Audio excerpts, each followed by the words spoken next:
창세기 11장의 말씀을 보면 온 땅의 언어가 하나요 말이 하나였던 때에 바벨탑을 쌓고 인간의 멸망을 막아보려던 노력이 수포로 돌아가게 되었을 때 그 다음에 셈에서 아브라함에 이르기까지 셈 족속의 모든 족보가 기록이 되어 나오는 것을 볼 수 있습니다. 그런 가운데 우리가 창세기 11장 30절의 말씀을 보면 아브라함의 아내 사라에 대해 이렇게 기록된 것이 나옵니다. 사라는 임신하지 못함으로 자식이 없었더라. 사라는 임신하지 못하였으므로 자식이 없었더라고 기록하고 있습니다. 이 말씀은 여성의 족보를 좀처럼 기술치 않는 히브리 사람들의 족보의 특성에 비추어 볼 때 모세가 사라의 족보를 기록하고 있는 것에는 특별한 관점이 있는 것을 보게 되는 것입니다. 장차 많은 무리의 아비가 될 자인 아브라함이 이때까지 자식이 없었다는 것은 큰 수치가 아닐 수 없는 것입니다. 왜냐하면 고대 근동 지방에서는 자식을 신의 선물로 생각했기 때문에 아이가 없었다고 하는 것은 신의 은총에서 제외된 사람으로 간주할 수밖에 없었던 것입니다. 아브라함과 사라는 평소에 자식을 갖고 싶어 했는가 하는 것을 우리가 잘 알 수 있습니다. 그 당시에 자식을 낳지 못하던 노부부들은 재산 상속의 조건으로 노년의 부양과 산후의 장례를 책임질 양자를 입양하던 관습이 있었던 것을 보게 됩니다. 아브라함 역시 이런 당시의 관습에 따라 자기 집에서 태어나 자란 종 엘리에셀을 자신의 후사로 생각하고 있었던 것을 우리가 알게 되는 것입니다. 창세기 15장 2절의 말씀 보면 주 여호와라는 말이 나옵니다. 여기 주라고 하는 말은 아도나이라고 하는 히브리 말이고 여호와라는 말은 한마디로 어떤 뜻이냐니 하나님의 주권과 하나님의 다스림을 강조하는 아도나이라는 말 다음에 여호와라는 말이 나오는 것을 보게 됩니다. 다시 말하면 여호와라는 말은 하나님의 주권을 강조하는 말인 것입니다. 그래서 그는 하나님께 이렇게 강구했습니다. 나는 자식이 없사오니 나의 상속자는 이 다메섹의 사람 엘리에셀이니이다. 주께서 내게 씨를 주지 아니하셨으니 내 집에서 길려온 자가 내 상속자가 될 것입니다 라고 기록하고 있는 것입니다. 창세기 15장 4절과 5절의 말씀 보면 이때에 하나님은 아브라함에게 이렇게 말씀하셨습니다. 그 사람은 내 상속자가 아니라 네 몸에서 날 자가 네 상속자가 되리라 하시고 하나님은 아브라함을 이끌고 가나안 땅 밖으로 아브라함을 이끌고 집 밖으로 나가서 이르되 하늘으로 무뼈를 셀 수 있나 보라 네 자손이 이와 같으리라고 말씀하십니다. 창세기 15장 6절의 말씀을 보면 아브라함이 여호와를 믿으니 여호와께서 이를 그의 의로 여기셨다고 기록하고 있습니다. 여기에 믿으니라고 하는 아만이라고 하는 말은 의지하고 신뢰했다고 하는 말입니다.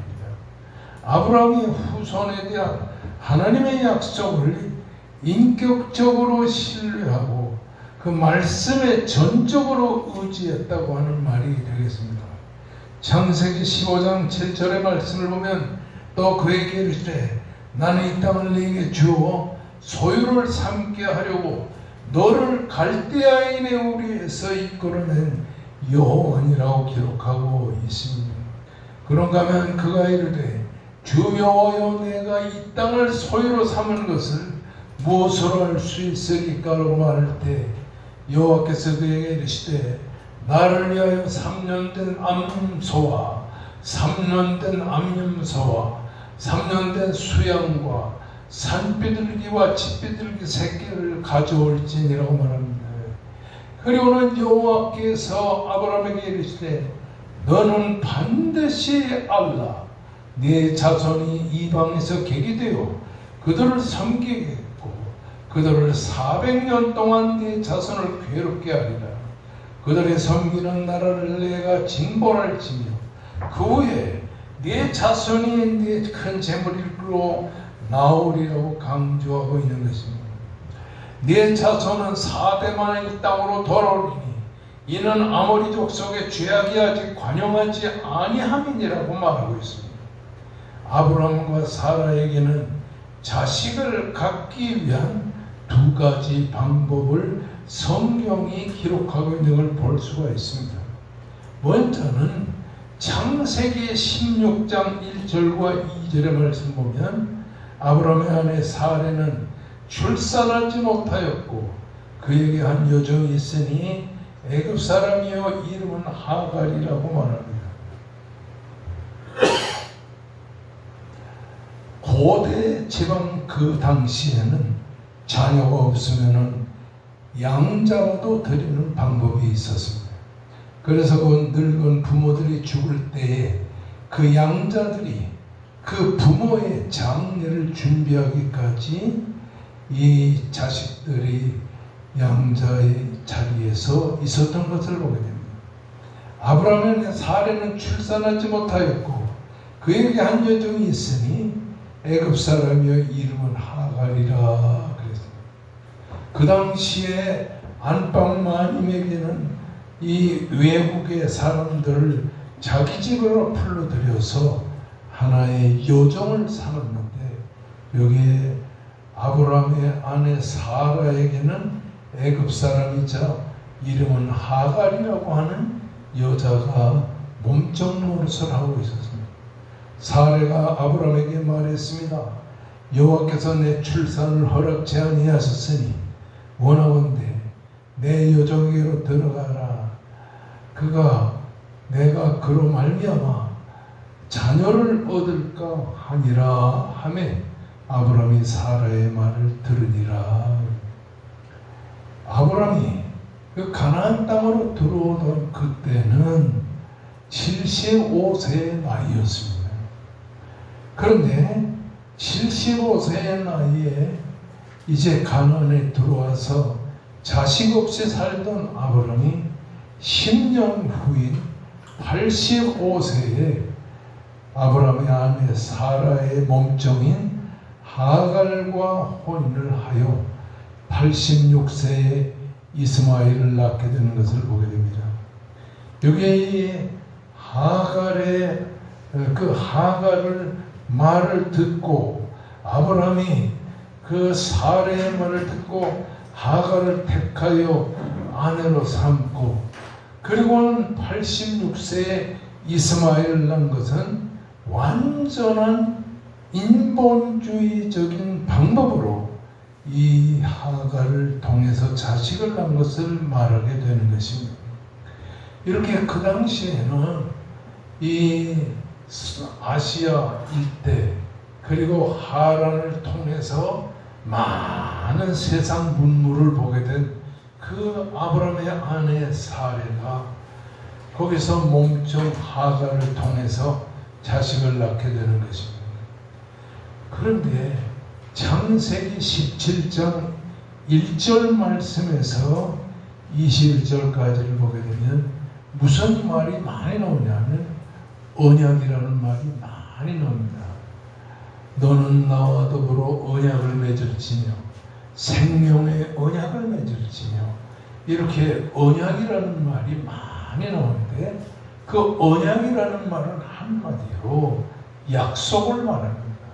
하나님께서 인간과 맺은 약속을 강조하는 겁니다. 그래서 창세기 17장 2절부터 내가 내 언약을 나와 너 사이에 두어 이렇게 말합니다.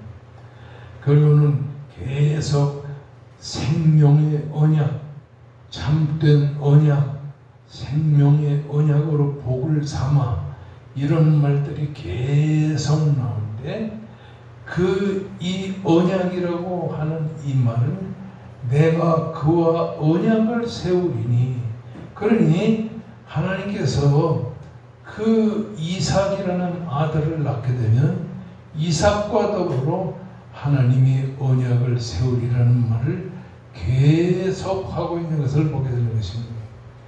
그런데 10번이나 언약이라는 말을 반복적으로 강조하던 아브라함과 하나님 사이의 언약이 18장 10절에 보면 내가 이르시되 그가 이르시되 내년이면 때 내가 반드시 네게로 돌아오리니 네 안에 사레에게 아들이 있으리라.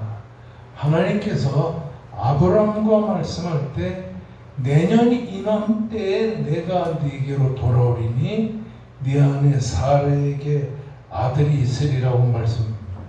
18장 14절 말씀 보면 여호와께서 능치 못한 일이 있겠느냐 기한이 이를 때 내가 네게로 돌아오리니 사라에게 아들이 있으리라.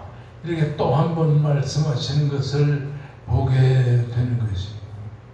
여러분 18장 13절의 말씀 18장 18절의 말씀을 보면 아브라함은 강대한 나라가 되고 천하 만민은 그로 말미암아 복을 받게 되리라. 이 하나님이 아브라함에게 약속한 언약은 한마디로 하나님의 축복의 언약이라는 사실을 강조하는 것입니다. 18장 19절의 말씀을 보게 되면 나는 여호와라 아브라함에 대하여 말한 일을 이루리라 함이로다. 하나님이 아브라함에게 언약을 주신 것은 아브라함에 대하여 약속한 일을 이루려고 하나님께서 언약의 말씀을 주셨다는 사실을 특별히 강조하고 있는 겁니다. 그런가 하면 창세기 17장 21절의 말씀을 보면 내 언약은 내가 내년 이 시기에 사라가 내게 낳을 이삭과 세우리라. 그러니까 18장 17장에서는 하나님이 아브라함에게 약속한 언약을 강조하면서 17장 1절부터 시작해서는 이 언약은 이삭과 맺은 언약인 동시에 이 언약은 한마디로 그 아브라함의 아내 사라와 맺을 약속을 강조하고 있다고 하는 것입니다. 우리가 이 본문의 말씀에서 특별히 생각해야 될 말씀은 뭐냐면 아브라함의 아내 사라는 수십 년 동안 이 세상을 살면서 자식을 낳지 못했어요. 그러므로 자식이 없던 사라는 자기의 몸종인 하갈을 주어서 아브라함에게 자식을 낳게 하는 인본주의 방법으로 자식을 낳게 된 내용을 쭉 강조합니다. 오늘 이 말씀에서 우리가 생각하는 것은 인본주의적인 방법으로 인간의 자녀를 낳게 되는 하갈과 아브라함에 대해서 쭉 기록하고 있는 것입니다. 그런가 하면 창세기 21장 1절과 2절에서는 여호와께서 말씀하신 대로 사라를 돌보셨고 여호와께서 말씀하신 대로 사라에게 행하셨으므로 사라가 임신하고 하나님이 말씀하신 시기가 되어 노년의 아브라함에게 아들을 낳게 되니라. 이 말은 바로 아브라함의 아내 사라가 신본주의적인 방법으로 자식을 낳는 내용을 쭉 기록하고 있습니다. 따라합시다. 여호와께서 말씀하신 대로 사라를 돌보셨고 여호와께서 말씀하신 대로 사라에게 행하셨으므로 사라가 임신하고 하나님의 말씀하신 시기가 되어 노년의 아브라함에게 아들을 낳으리니라. 할렐루야, 할렐루야. 그렇습니다. 창세기 18장의 말씀을 보면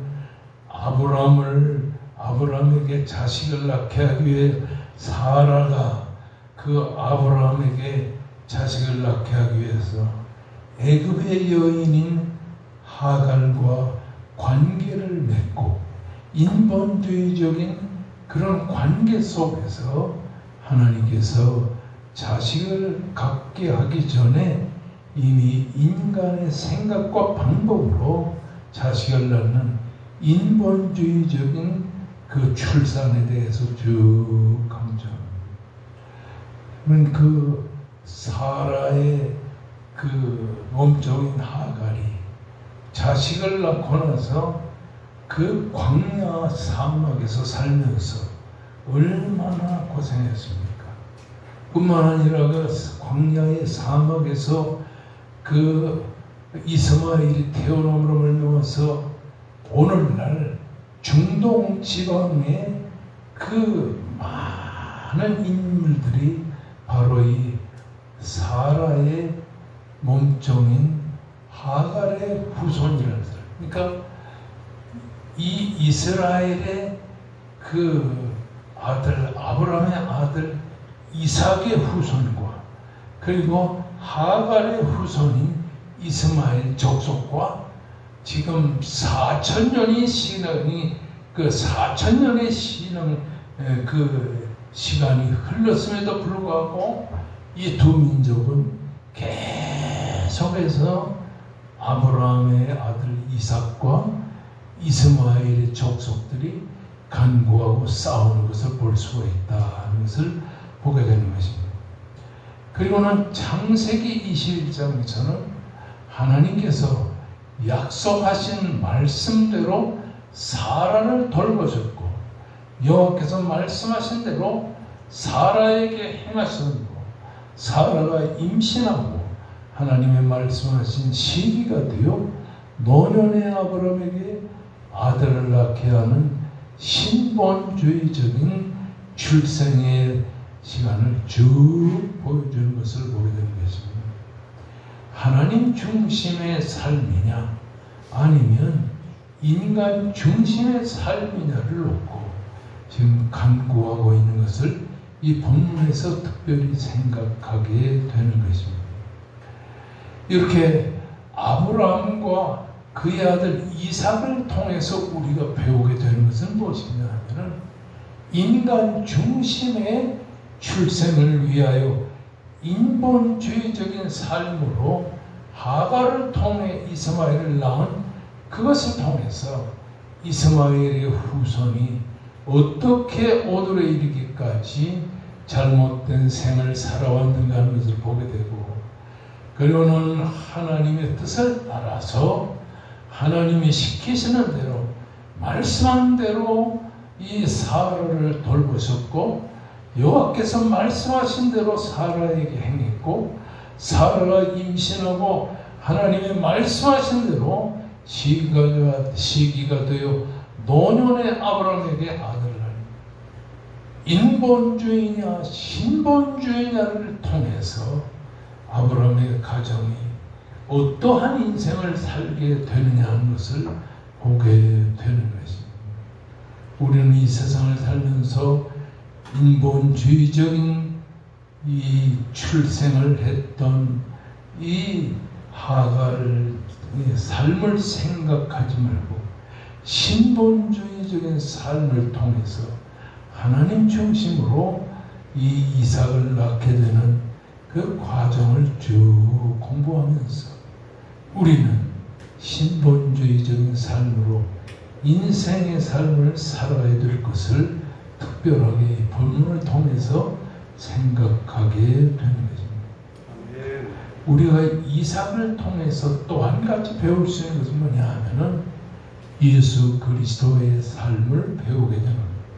창세기 22장 1절 이후에 어느 날 하나님께서 아브라함을 부르셨습니다. 아브라함아, 예, 너는 내가 지시할 한 산에 거하면서 그 산에서 네 아들 이삭을 바쳐 하나님께 드리도록 해라. 그리고서는 번제의 나무를 이삭에게 지우고 이삭과 아브라함이 그 모리아의 언덕 산상에 올라가서 하나님 앞에 간절히 기도를 합니다. 이스라엘의 제사 방법은 6가지, 5가지가 있습니다.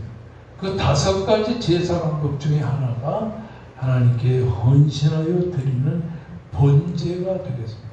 번제는 하나님 앞에 제사를 드려서 제물을 태워가지고 하나님께 제사를 드리는 것인데 100세에 낳은 아들 이삭이 아마 그때 나이가 이 120세, 아브라함이 120세쯤 되었을 거예요.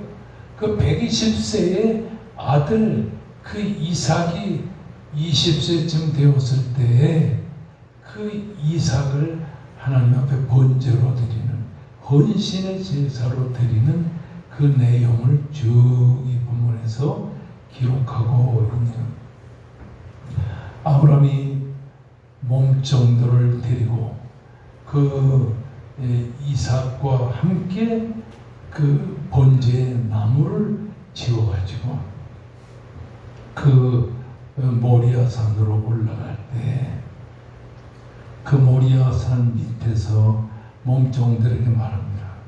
내가 내 아들 이삭을 데리고 저 번제에 쓸 나무를 가지고 이 이삭에게 나무를 짊어지어 가지고 내가 모리아산에 올라가서 하나님 앞에 간절히 제사를 드리고 올 테니 너희는 여기서 내가 이 아이와 함께 돌아올 때까지 기다리라. 그러고서는 번제의 나무를 이삭의 어깨에 짊어지어 가지고서는 간절히 하나님 앞에 기도를 드렸었습니다. 기도를 드리고서는 그 번제의 나무를 이삭의 어깨에 짊어지어서 그 이삭의 어깨에 짊어지어진 번제나무를 가지고서 모리아산으로 올라갔습니다. 그리고는 그 산상에서 하나님 앞에 이삭한테 제사를 다 드린 다음에 그 번제나무를 그 어깨에 걸머지어 이삭으로 하여금 그 번제의 나무를 짊어지게 했습니다. 그리고서는 그 번제나무를 짊어지고 이삭에게 번제를 하나님 앞에 드리게 한 다음에 그 종들이 기다리고 있는 그 산하에까지 번제나무를 가지고 돌아오게 되는 것을 보게 되는 것입니다. 여기 번제의 나무를 이삭의 어깨에 짊어지게 된 것은 바로 예수 그리스도께서 십자가에 달려 죽으시고 사흘 만에 다시 살아난 예수 그리스도의 죽으심과 다시 삶을 지금 강조하고 있는 것입니다. 아멘. 그러니까 구약 성경의 이색은 어떤 사람이냐 하면은 그 나무를 걸머쥐어서 어깨에 걸머쥐어서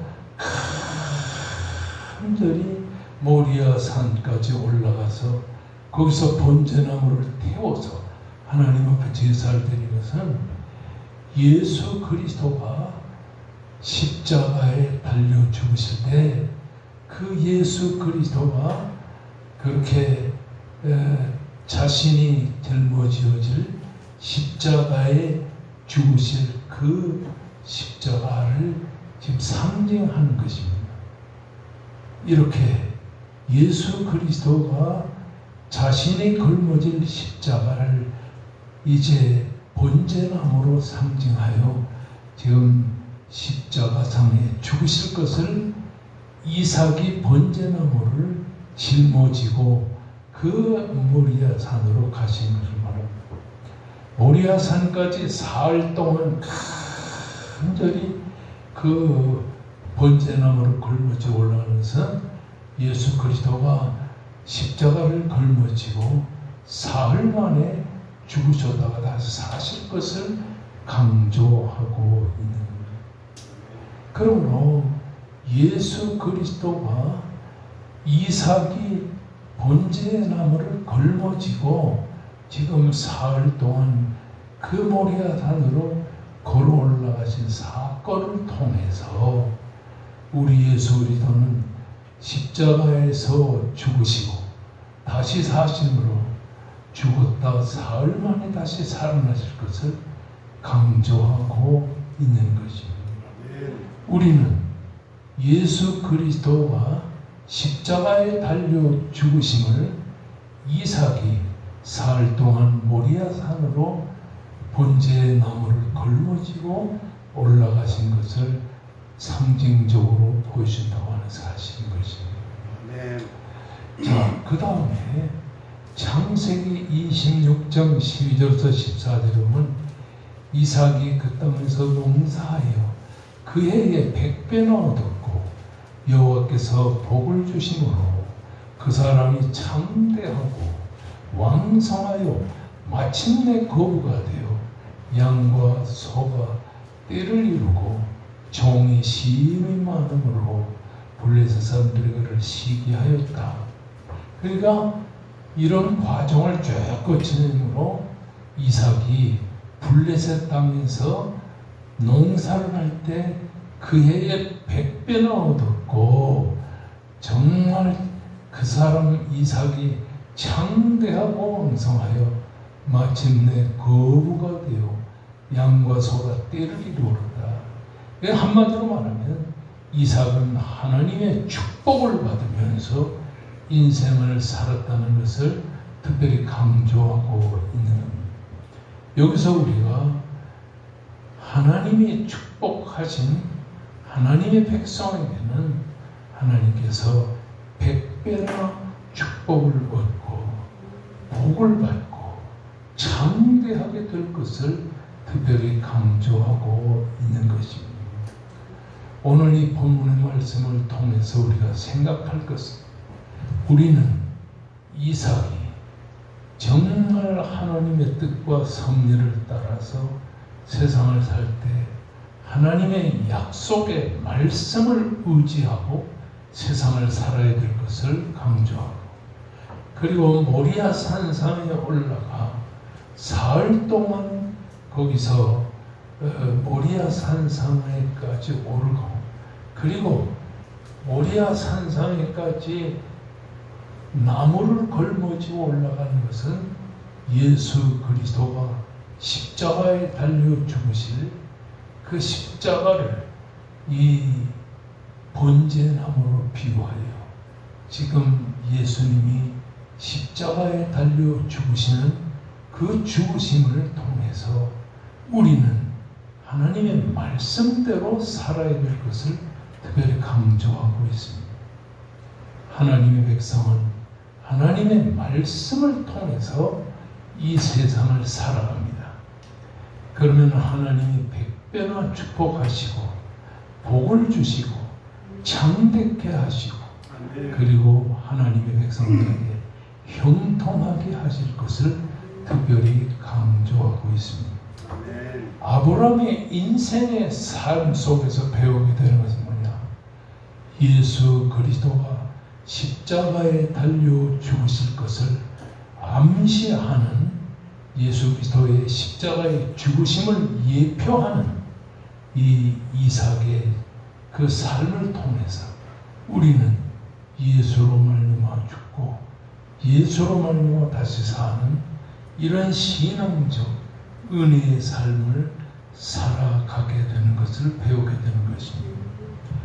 우리는 오늘도 이 본문의 말씀을 통해서 모리아 산의 번제가 된 이 이삭의 삶을 통해서 우리는 예수 그리스도가 우리를 위해 죽으신 그 죽음을 통해서 우리가 다시 사는 놀라운 삶을 배우게 되는 것을 믿으시기를 주의 이름으로 축원합니다.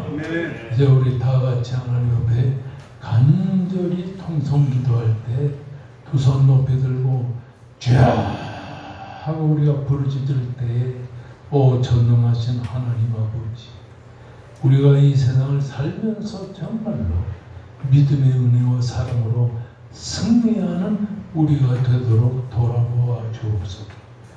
3년 반 동안 코로나 바이러스로 말미암아서 너무도 어려운 환경에 처해 있었으나 코로나 바이러스가 지나가고 이제 우리 교회는 육신의 병마로 고통과 괴로움을 당하는 가운데 있사오니 피 묻은 능력의 손으로 붙들어 주시옵소서. 하나님 앞에 간절히 기도하면서 이 시간 우리